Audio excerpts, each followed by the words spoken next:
Good evening students. Payal institute of spoken में आपका स्वागत है। मैं अमित आपके सामने बिजनौर से। आज हम एक ऐसे एक्शन की बात करने वाले हैं अपने स्पोकन क्लास में जो हम कभी पहले किया करते थे और अब नहीं करते हैं। मींस हमारी पुरानी आदत के बारे में आज हम बात करने वाले हैं। तो कैसे हम बात कर सकते हैं? जैसे जब मैं 8 साल का था तो मैं अपनी नानी के घर जाया करता था। जब मैं 10 साल का था मैं अंग्रेजी बोला करता था। मैं स्टेडियम जाया करता था। मैं उल्टे हाथ से लिखा करता था। वह लड़ा करता था। वह गाली दिया करता था। रोहित स्मोक किया करता था लेकिन मैं स्मोक नहीं किया करता था। तो ये वो सारी आदतें हैं जो हम अपने पुराने समय की बताते हैं। ऐसी आदतें बताने के लिए बच्चों हम यूज करते हैं क्या? Use to. यूज टू और यूज टू के साथ हम लगाते हैं एक्शन फर्स्ट। क्या लगाते हैं? Action first. इसको तो हम सीखेंगे ही आज, लेकिन जैसे हमारी रोज क्लास चलती है, कॉन्वर्सेशन स्टाइल में चलती है, मैं उन सेंटेंस को आपस में कैसे जोड़ते हैं ये आपको सिखाता हूं। तो चलिए हम कल की थोड़ी सी प्रैक्टिस कर लेते हैं और इसको कैसे हम जोड़ेंगे पहले हम ये सीखेंगे, उसके बाद इसको सीखेंगे। कल मैंने आपको बताया था विल प्लस एक्शन फर्स्ट, और विल प्लस एक्शन फर्स्ट को कैसे हमने अपने सेंटेंस में जोड़ा था वो भी हमने सीख लिया था। तो चलिए मैं आपको बताता हूं। क्या तुम स्टेडियम जाते हो? ये आपने पूछा हिंदी में। मैंने कहा नहीं, मैं स्टेडियम नहीं जाता हूं। अब आपका मन किया कि मैं अपनी पास्ट की बात भी इन्हें बता दूं, लेकिन तो आप क्या बताएंगे? लेकिन मैं स्टेडियम जाया करता था जब मैं 8 या 10 साल का था। मैं स्टेडियम जाया करता था। अब सामने वाले ने पूछा फिर दोबारा, तो आप अब क्यों नहीं जाते? Y don't you go now? आपने कहा आई don't go now because I don't have time. मेरे पास समय नहीं है, लेकिन मैं जाऊंगा। देखिए कल वाला एक्शन आ गया, लेकिन मैं जाऊंगा। आई will go, I will go, I will गो। कब जाओगे? When will you go? I will go in summer vacations, I will go in summer vacations. तो ये हो गया। ऐसे ही चलिए एक और कन्वर्सेशन लेते हैं। क्या आप चाय पीते हो? Do you have T? नहीं, मैं चाय नहीं पीता। मैं चाय नहीं पीता, लेकिन मैं चाय पिया करता था। I used to have tea, I used to have tea. आप क्यों नहीं पीते हो? Why don't you have tea now? Because doctor ने मुझे मना कर दिया,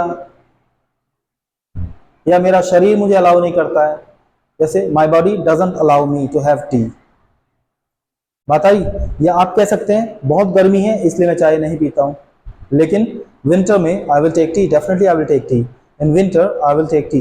तो इस तरह से हम इस एक्शन का भी यूज अपने कॉन्वर्सेशन में कर सकते हैं। तो चलिए अब हम इसको सीख लेते हैं। जब भी आपको पूछना होता है क्या आप स्कूल जाया करते थे, क्या आप उल्टे हाथ से लिखा करते थे, तो हम यूज करेंगे शुरू में डिड, क्योंकि बच्चों ये सेकंड फॉर्म है। सेकंड फॉर्म की जब भी हेल्पिंग वर्ब हम लिखेंगे शुरू में क्वेश्चन पूछने के लिए, तो वो डिड आएगी। क्या आएगी? डिड। तो ये हो गया आपका डिड।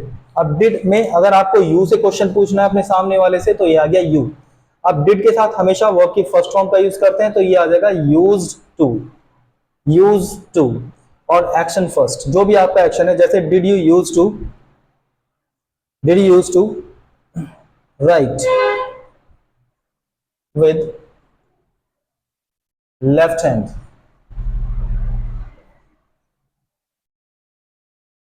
डिड यू ये लिखा है did you use to right with your left hand.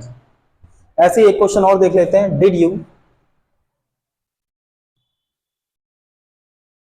Use to play cricket?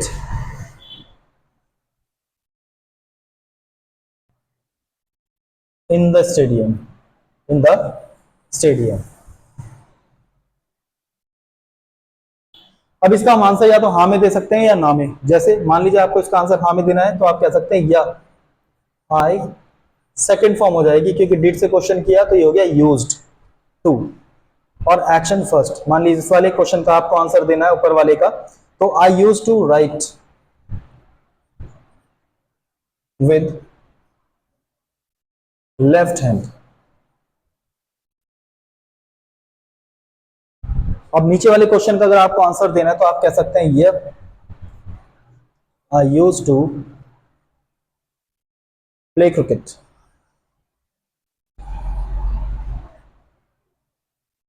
In the stadium.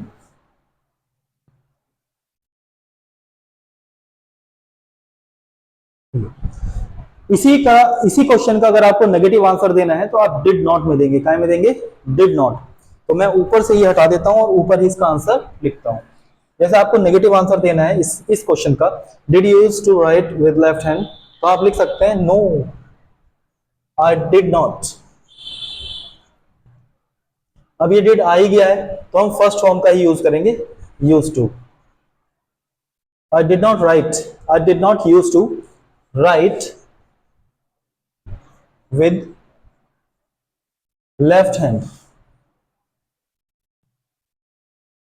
अब अगर आपको नीचे वाले ये जो क्वेश्चन है इसका नेगेटिव आंसर देना है तो आप ऐसे ही दे सकते हैं, जैसे I did not used to play cricket in the stadium, I did not used to play cricket in the stadium।